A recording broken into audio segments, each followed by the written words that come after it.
Thank you, Toastmaster of the Morning, Samira.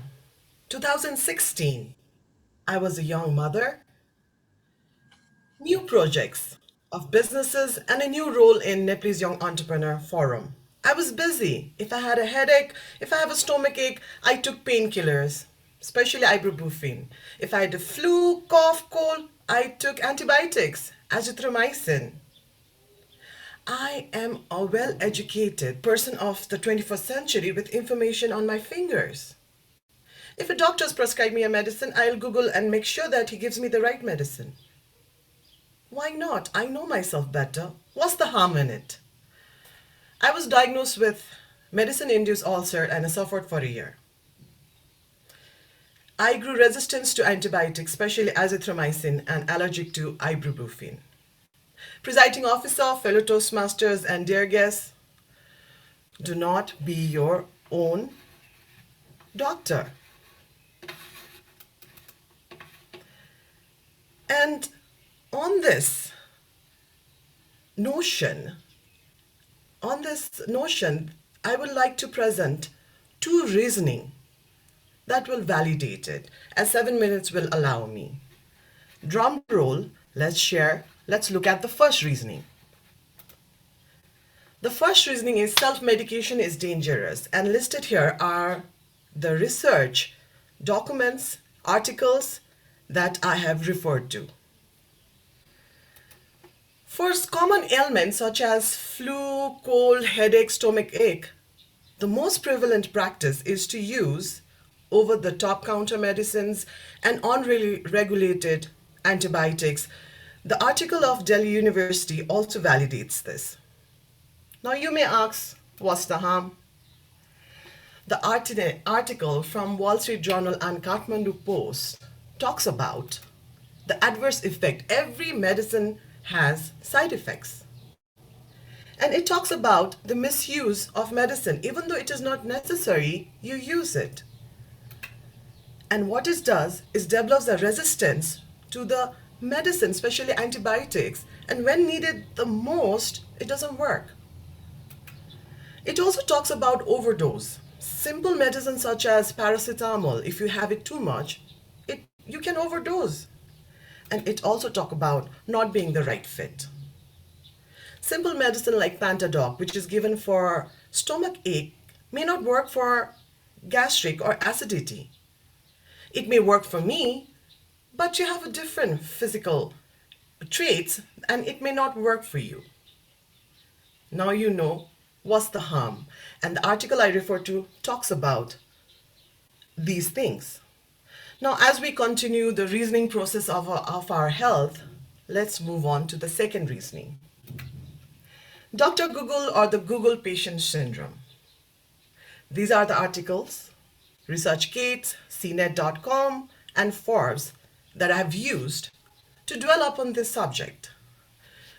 ResearchGate talks about Saudi Arabia Health Journal, which talks about the jump in the trend of Google Internet search for self-medication and self-diagnosis. It's exponentially high, like 300%. Again, what's the harm? The CNET articles talks about the issues that comes out of it, the health anxiety. It means to have excessive worry that you are sick. And to search the internet relentlessly for symptoms you may or may not have. And there's a term for it, cyberchondria. The mental health issues are arising. The CNET article also mentions a research done by BMG Research Company, which says almost the symptom checkers, the online symptoms checkers, are always wrong. And what it gives you is wrong diagnosis and wrong treatment. And it causes the delay in the treatment.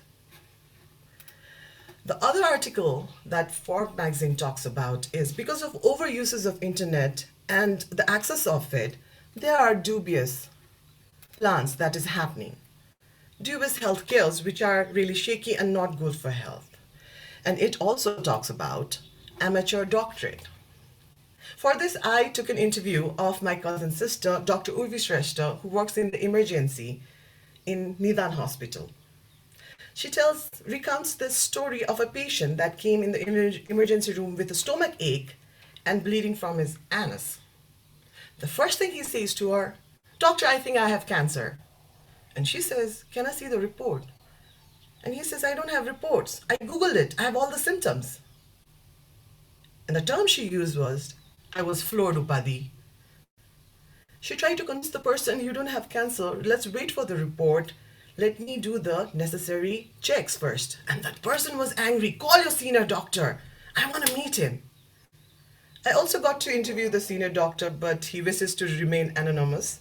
But what he said is he did all the diagnosis and all the reports, the checks that the patient requested. He stayed there for 15 days and a lot of money was spent.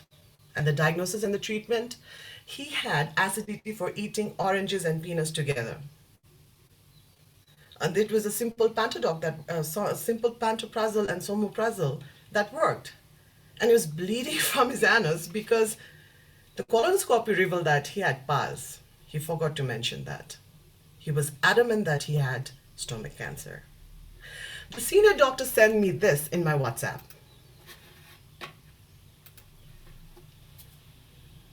What he said is, how can a person validate few hours and few days of research and compare it to what he has been doing for the last 2 decades, 20 years of studying, of countless research, the time he has spent to be an expert?